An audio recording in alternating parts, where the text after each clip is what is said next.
मुस्लिम देश ने किया भारत के लिए बड़ा ऐलान, चीन को लगा जबरदस्त झटका। पाकिस्तान की छाती चीरते हुए भारत के समर्थन में कूदा मुस्लिम देश, देखता रह गया ओआईसी। भारत ने निकाल दी अमेरिकी सैक्शंस की हैकड़ी, अमेरिका की दादागिरी हमेशा के लिए खत्म। भारत ने रूस के लिए किया बड़ा ऐलान, पश्चिमी देशों में मचा कोहराम। जी हाँ दोस्तों, आइए इस खबर के बारे में हम विस्तार से आपके साथ चर्चा करते हैं। दोस्तों, रूस और भारत दशकों से एक दूसरे पर जान लुटाते आ रहे हैं, लेकिन इस दोस्ती के बीच चीन और अमेरिका टांग अड़ा रहे थे। अब भारत ने एक तीर से यहां पर तीन बड़े निशाने साध लिए हैं। भारत और रूस की इस दोस्ती के बीच एक मुस्लिम देश की एंट्री हो चुकी है, जो पाकिस्तान को धूल चटा चुका है, तो चीन का जीना दुश्वार कर दिया है। इस मुस्लिम देश ने भारत और रूस के बीच दोस्ती को कई गुना ज्यादा मजबूत कर दिया है, जिसे देखकर चीन और अमेरिका घबरा गए हैं। भारत और रूस की दोस्ती को बरकरार रखने के लिए इस मुस्लिम देश ने पश्चिम की महाशक्तियों से सीधा टकराने का फैसला कर लिया है। आप जानते हैं कि भारत रूस के हमले के बाद लगातार रूस के लिए पूरी ताकतों से अकेले भिड़ रहा है। भारत दो धारी तलवार से खेल रहा है, जिसका परिणाम या तो भयंकर होगा या फिर ऐतिहासिक होगा। अमेरिका के नेतृत्व में पश्चिमी देशों ने रूस पर बेहद कठोर तरीके से 11,000 से ज्यादा प्रतिबंध लगा रखे हैं, लेकिन भारत और चीन की तरफ से मिल रहे रूस को लगातार मदद की वजह से उनके सारे प्रतिबंध धरे के धरे रह जा रहे हैं। संकट की इस घड़ी में भारत रूस की अर्थव्यवस्था के लिए लाइफलाइन बन गया है, जो लगातार ऑक्सीजन देकर उसे मजबूत बनाए रखा है। रूस बार बार कह रहा है कि वह भारत के इस एहसान को कभी भूल नहीं पाएगा। भारत और रूस के बीच इस लाइफलाइन को बनाने में अरब का एक मुस्लिम देश अहम भूमिका निभा रहा है। इस देश का नाम संयुक्त अरब अमीरात है। जी हाँ दोस्तों, यूएई ने अपनी जान की बाजी लगाकर भारत और रूस के बीच व्यापार करने के लिए लाइफलाइन प्रोवाइड करवा दी है। दिलचस्प बात यह है कि यूएई के इस कदम से चीन बेहद नाराज है। आप सभी जानते हैं कि भारत ने अरबों डॉलर का कच्चा तेल रूस से मंगाया है। भारत ने इसे रिफाइन करके दुनिया भर में बेचकर भी भारी मुनाफा भी कमाया है, लेकिन यह खरीद बिक्री इतना आसान नहीं था। दोस्तों, इसके चक्कर में हमारे अपने पुराने साथी हमसे नाराज होकर दूर जा रहे हैं।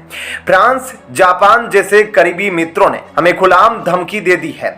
उनका कहना है हम यूक्रेन युद्ध को लेकर रूस की आलोचना करें, लेकिन भारत ने अभी तक रूस के खिलाफ न्यूट्रल रवैया बरकरार रखा है।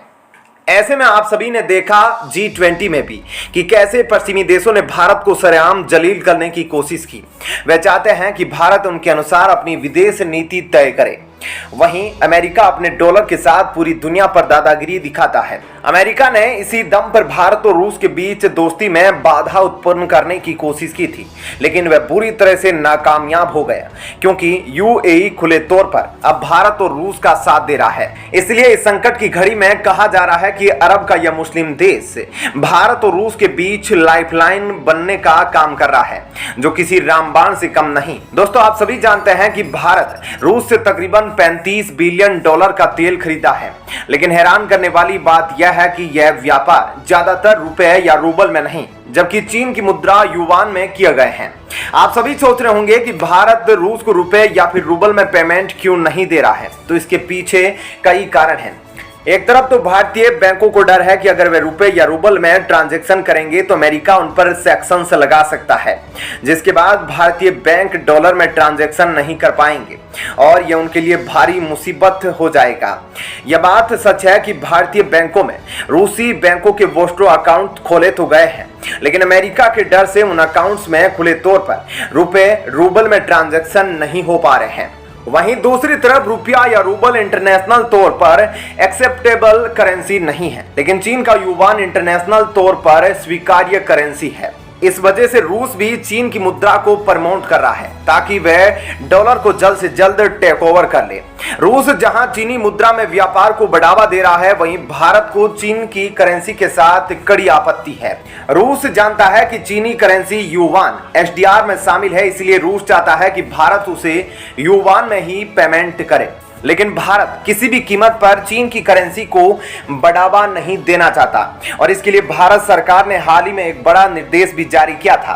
भारत सरकार ने अपने बैंकों और प्राइवेट सेक्टर को साफ मना कर दिया कि रूस के साथ डीलिंग में युआन में बिल्कुल भी पेमेंट ना किया जाए। क्योंकि अगर भारत इस समय चीन की मुद्रा को प्रमोट करता है तो आगे जाकर चीन दोगलापन दिखा सकता है और अपनी मुद्रा के दम पर भारत पर आर्थिक प्रतिबंध लगा सकता है। ऐसे में भारत ने काफी सोच विचार करने के बाद अपने मुस्लिम मित्र देश यूएई से संपर्क किया था। लेकिन आज के दौर में सभी देश अमेरिका के खिलाफ कोई भी कदम उठाने से पहले 100 बार सोचते हैं। यूएई भी पहले रूस और भारत के बीच व्यापार करने के लिए अपना करेंसी देने से बच रहा था, लेकिन अब उसने अपनी दोस्ती के खातिर इस बड़े कदम को उठा लिया है। भारत के संकट का हल यूएई की मुद्रा दिरहम ने निकाला है, जिसे देखकर चीन, भारत और यूएई दोनों से ही नाराज हो गया है।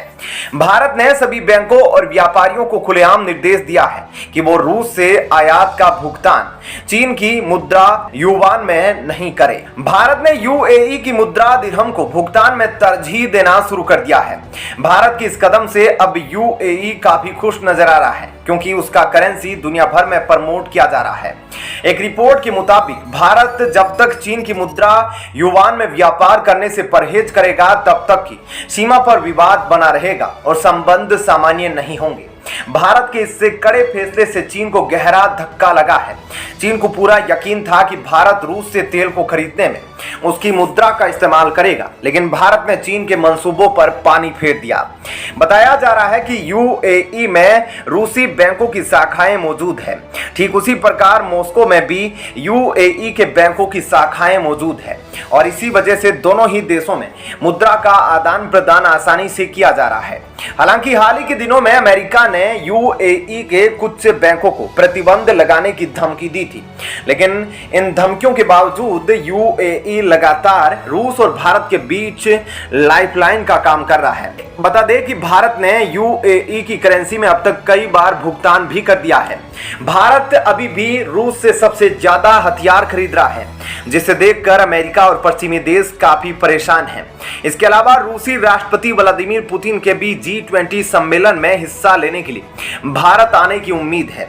वहीं यूएई की बात करें तो भारत के साथ यूएई की दोस्ती इस समय पूरे उफान पर है।